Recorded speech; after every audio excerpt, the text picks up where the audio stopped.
मानवता के सारथी कृष्णा। एक बार की बात है, महाभारत के युद्ध की शुरुआत होने वाली थी। धृतराष्ट्र और पांडु राजा दोनों अपने हक के लिए युद्ध करने को तैयार थे। दोनों के पुत्रों के बीच झगड़ा हो चुका था और कुरुक्षेत्र का मैदान युद्ध के लिए तैयार था। श्री कृष्ण ने युद्ध से पहले अर्जुन को अपना सारथी बना लिया। अर्जुन ने अपने मन में दोषियों को नष्ट करने का निश्चय किया और युद्ध का प्रारंभ किया। श्री कृष्ण ने उन्हें भगवत गीता का ज्ञान दिया और उन्हें धर्म के मार्ग पर चलने का मार्गदर्शन किया। युद्ध के दौरान अर्जुन ने अपने पितामह और गुरुओं को खत्म करने के लिए तैयारियां की थी, लेकिन श्री कृष्ण ने उन्हें उनके धर्म का पालन करने के लिए प्रेरित किया। उन्होंने उन्हें बताया कि अपने कर्तव्य का पालन करना महत्वपूर्ण है, लेकिन वह निष्क्रियता में भी समान रूप से महत्वपूर्ण है। युद्ध के अंत में धर्म की जीत हुई और अधर्म को पराजित किया गया। श्री कृष्ण ने अपने विश्व रूप को दिखाया और अर्जुन को दिव्य दर्शन दिया। उसने अर्जुन को यह सिखाया कि वह जीवन में धर्म के पथ पर चलते हुए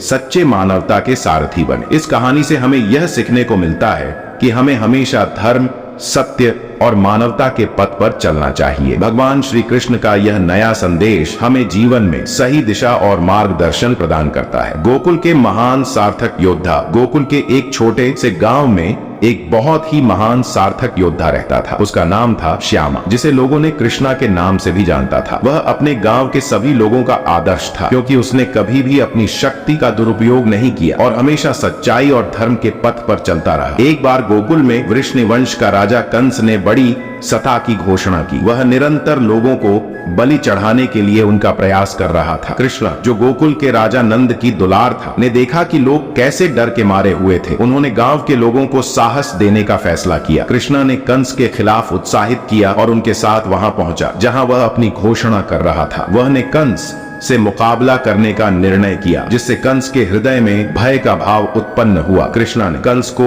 एक मुकाबला का आह्वान दिया। इस बात को सुनकर कंस ने उन्हें अपने अभिशाप रूपी भयानक स्वरूप में बुलाया, लेकिन कृष्णा ने भी डरने का नाम नहीं लिया और उनके साथ युद्ध का वायदा किया। युद्ध का दिन आया। लोगों के बीच एक बड़ा मैदान बना था। कंस और कृष्णा दोनों ही एक दूसरे के विरुद्ध खड़े थे। उन्होंने एक दूसरे पर आक्रमण किया। लोगों के समर्थकों ने उन्हें प्रेरित किया। युद्ध चलते ही चले गए, लेकिन कृष्णा और कंस दोनों ही एक दूसरे के विरुद्ध सबसे बड़ी साहस और बल प्रदर्शन कर रहे थे। अंत में कृष्णा ने कंस को पराजित किया और उसे हराया। इस जीत के बाद गोकुल के लोगों ने कृष्णा का आदर्श और शौर्य की प्रशंसा की। वे उन्हें अपने सार्थक योद्धा के रूप में सम्मानित किया। इस कहानी से हमें यह सीख मिलती है कि धर्म, सच्चाई और साहस हमेशा विजयी होते हैं। दोस्तों, वीडियो पसंद आए हो तो लाइक और सब्सक्राइब करें।